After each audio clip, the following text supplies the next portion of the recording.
All right. Hi. Happy Monday. Good morning, good evening, good afternoon, regardless of where you are in the world. Thanks for tuning in today. I'm Hamza, and You forgot to say good night because it's evening for you. I'm and April Jefferson, one of the founders of Future of Work 24 Hours. Um, you want to introduce and yourself? today And I'm we are yeah, I'm Sarah. Susan Liao, she, her. Yeah, and I'm a co-facilitator for Circle C. And I have with me my fellow Circle C peer, Sarah. Would you like to Hello, introduce yourself? I'm Sarah Clark. I'm delighted to be joining in the conversation today and have joined Susan in Circle C and Hamza with marketing. And I am part of Ember Cooperative. Oh, what's just so you know, for people who are watching, when they say Circle C or that type of thing, we have a 24-hour event and we have multiple circles. And Circle C, of course, if you in the U.S. Whatever the English alphabet, C is the third letter, so it's the third circle during that 24 hours of circles that are like 4.5 hours. And what's really cool is why we're talking today is the theme of the event is unimagined possibilities. So, what's your unimagined possibilities around the future of work, ladies?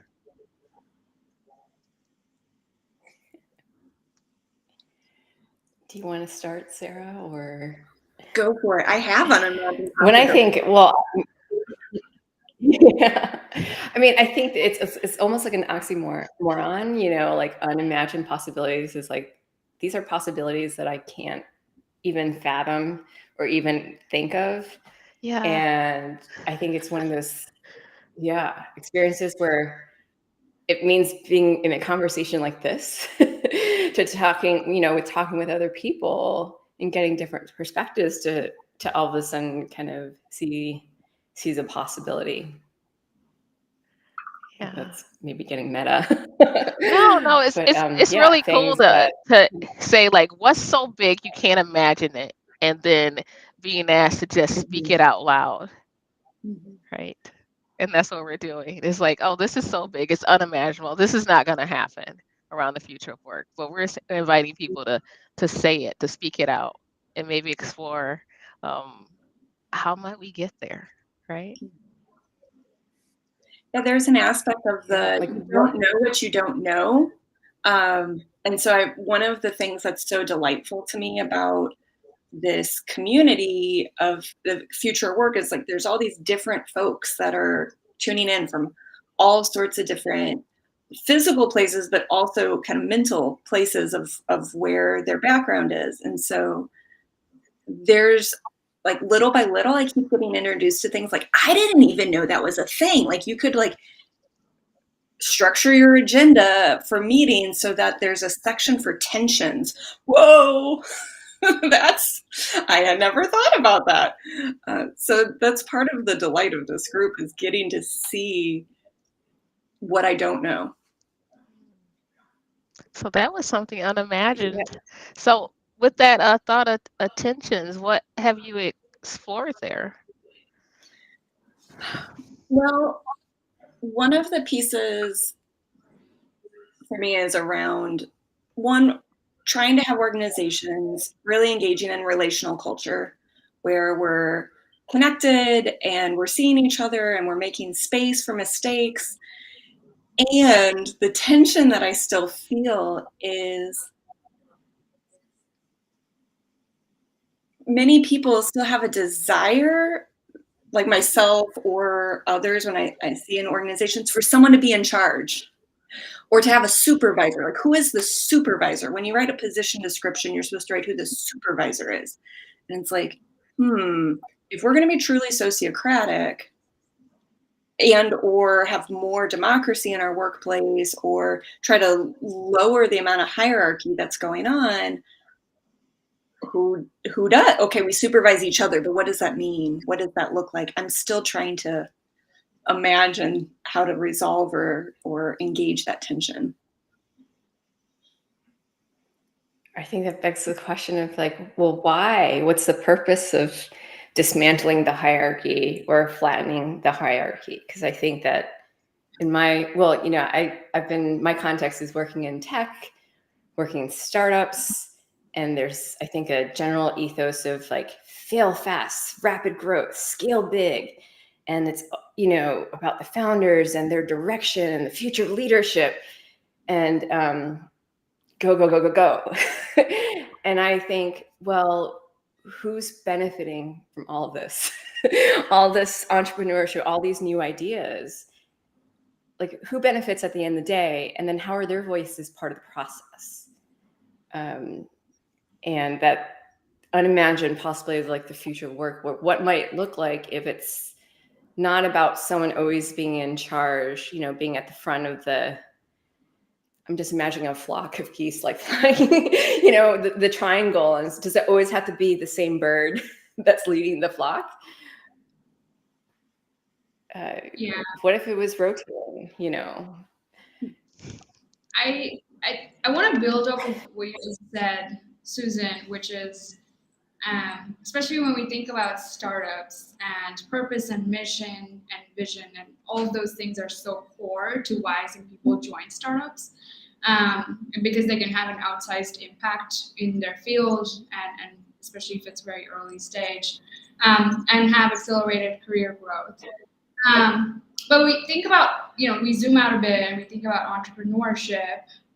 There's this idea of a founder or a startup entrepreneur, you know, almost being this hero in a sense and being portrayed as, oh, it's my vision, and like this magnanimous, it's my vision and I'm taking the world somewhere.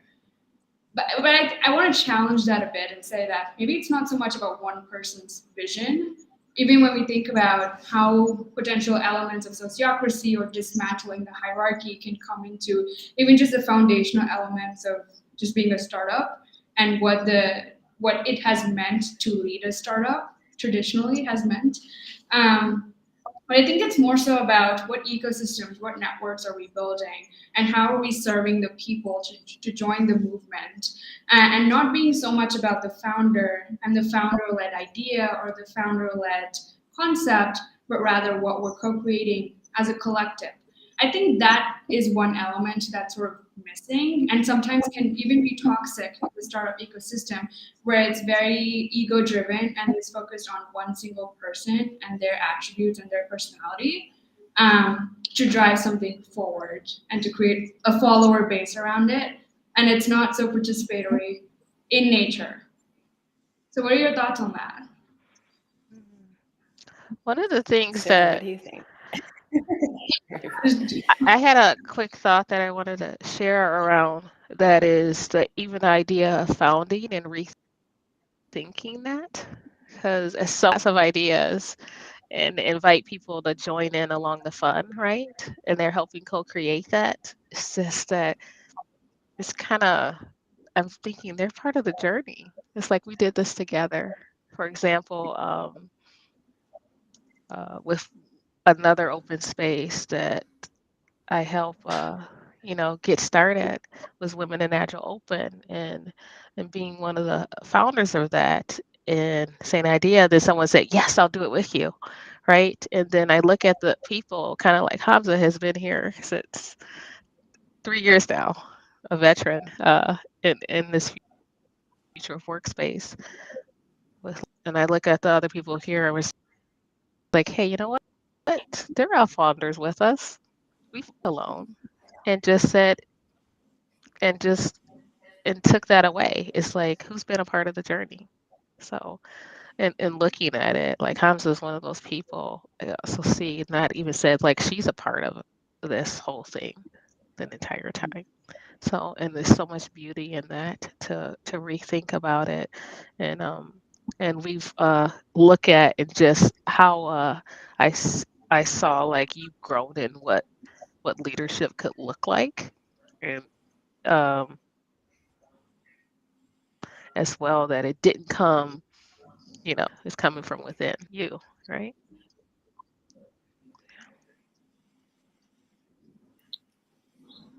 I have a thought on that too, but I don't know, Sarah, I asked you first, so I think there's the idea of co-creation and also earning and thriving. Like there's a little bit of tension there because you know, I think there's also that question of, yes, I like, let's reframe what it means to find ideas and to get the spark going. And then there's the question of also, but what might it look like if we still want to sustain a livelihood for ourselves, and having the flexibility of, maybe this goes back to Hamsa, what you were saying of the traditional culture is like, hey, if I'm an investor looking to invest in a startup, I want to see that the founder is doing this like full time. Yeah. And idea is actually, you know, how can some of us that have other obligations or we're juggling multiple things, and it's this mindset of you have to choose this direction. But what if we can have multiple paths at the same time? You know, like the journey, it's not a journey to the top of the mountain. Maybe it's like a journey across multiple trails. Yeah. And so I think there's that, there's a little bit of thinking about like, yeah, what could be alternative pathways of, hey, there are like multiple ideas to pursue. Maybe eventually, yeah. But anyway, that's my thought. It's just what might that look like, so that maybe you have some paths where you actually can earn and still sustain yourself, and then have like a sandbox for play or kind of exploration where you're not bounded by like time and a sense of urgency.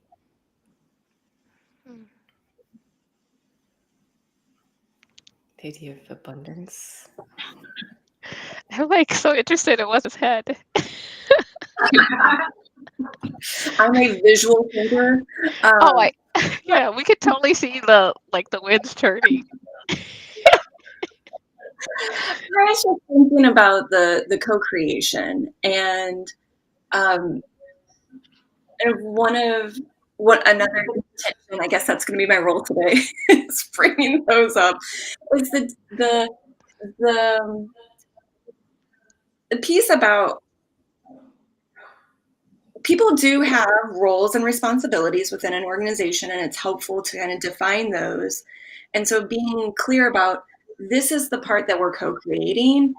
This is, if it's a startup, like, this is the thing that I'm not willing to co-create. Like, I need you to buy into this piece if you're joining, and then this is what we'll like co-create together. I don't know.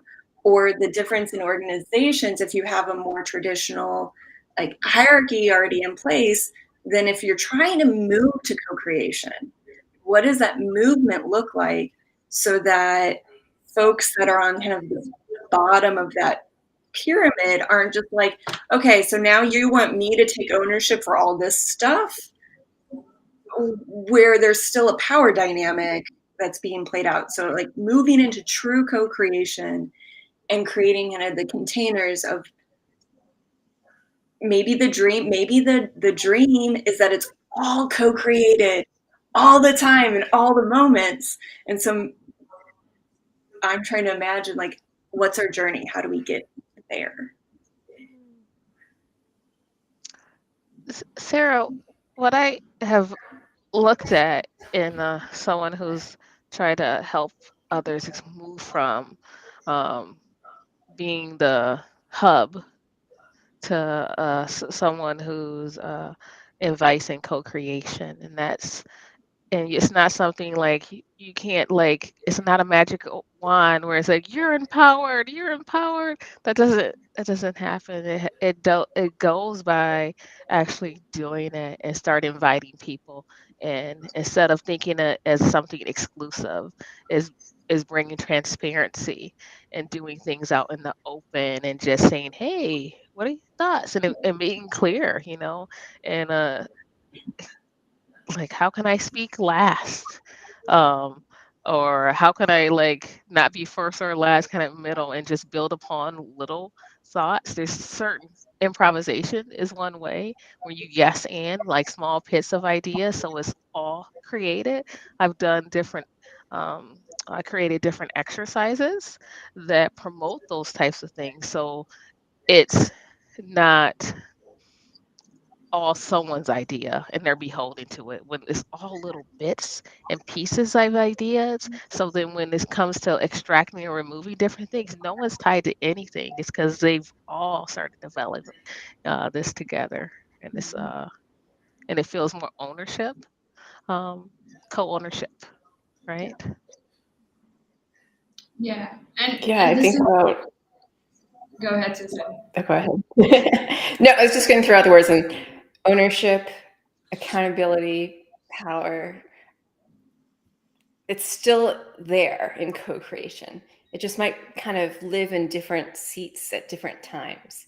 They still exist. So it's not that there isn't any structure, or there isn't flow, or there isn't energy. Yeah, but I think it's like, what does it look like?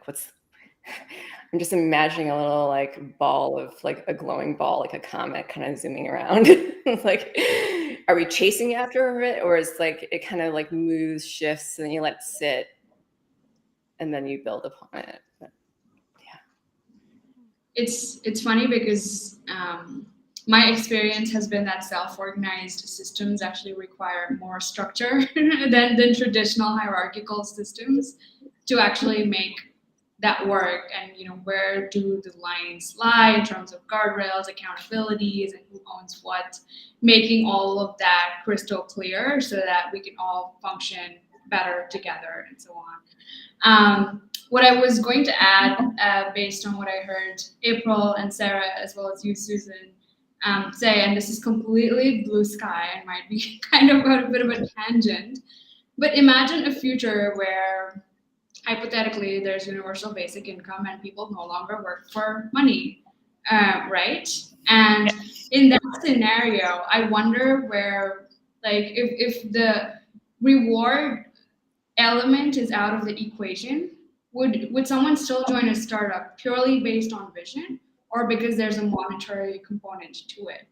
I wonder what that interplay would look like. In that case, I imagine that the founder, so to speak, selling that person on the vision becomes even more crucial, because it's completely intrinsic motivation that's driving their participation versus I work for you, so I'm gonna have to buy into the vision. So to speak. I definitely believe that my answer is yes. Like, look at all of us, we're here, right? There's no monetary gain to in volunteer work. There's other reasons why we volunteer and are part of it, or why I'm a serial one and start multiple different things and I get no money from any of that. Right. And it's just out of the pureness of my heart where I say, ooh, a third of my time, I want to help others unlock their potential and doing these different things where it's for free. So, yes. And then people clamor to be a part of it. Right. And they're choosing. So my answer is yes. And you were like, ooh, if there's a purpose behind it and they're a part of it. Sometimes people want to just help you help realize that vision. Sometimes people want to help hone in and craft it. However you want to show up, that's okay. But I think yes. What about you all?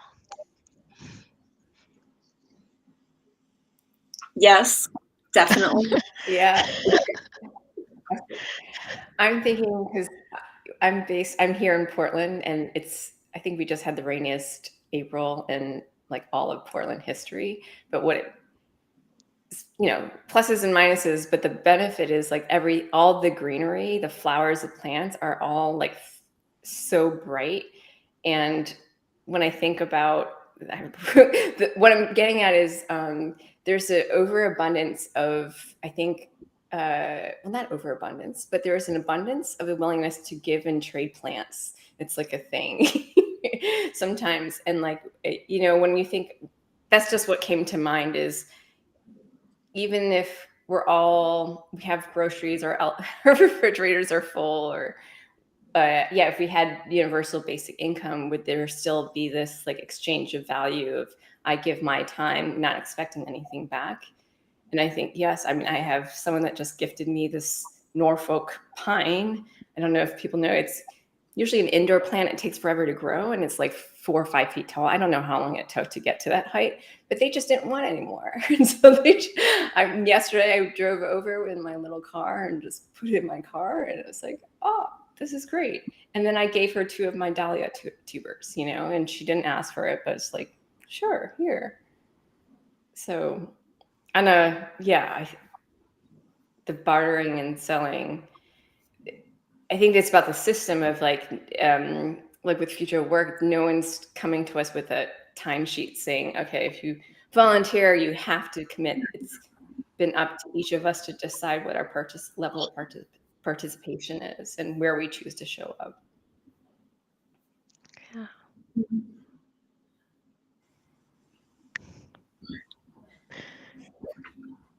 I have an idea seed that that's something that I want to talk about at the future of work. And part of that is in these self-organized systems, when we're inviting people in to co-create together, are there cultural aspects of how we've been socialized in different communities that make that easier or harder to grok, to be like, oh, I see how I fit into this and I want to fit into this. And so I'm curious about that. Like, what are some of those challenges that different challenges that different communities bring to trying to work together in this self-organized space? Yeah, I think that's an ever evolving, that's sort of the $1 million question, you know, when we think about, especially the difference between individualistic versus collectivist societies, such as in Asia, where, you know, community is a big way of life. And that also spills over into the way work gets done itself within organizations versus more individualistic societies such as the UK or the US, where really you're optimizing more for yourself versus the group. So I don't have an answer to that, but it's something that I'm also curious about in terms of how do those dynamics make self-management and corporation easier or harder based on, does this mean we have to change society? Wow. What I can say is, wow, wow, wow. I'm excited to explore this more, and we don't even have time. We're like running out of time. We got like a minute left, and I think it's a great bridge into what we're talking about is that let's continue this conversation. Um, uh, May 12th. Let's continue the conversation there at the Future of Work 24 hours and explore like what else, because many things came to mind, like gender roles in different countries could maybe prevent that. We know that they're doing it. I know this is a global audience and global people are coming and from all sorts of different countries and with different connect, collaborate, and engage with one another. That what they're exploring and dealing with around work is different in the U.S. when we at one place, but we're still far behind in other areas where other countries are. Like, look at our leadership. So many other countries that people may even consider third world, they've had women at the top of the, hierarchy, Hickey one hierarchy, right? And we, as a citizen, we haven't. So everyone hasn't had it figured out. I'm excited to learn from other people. Parting words before we go? I would like to extend an invitation for everyone to join us, Circle C, to explore the yes and the what else on May 12th.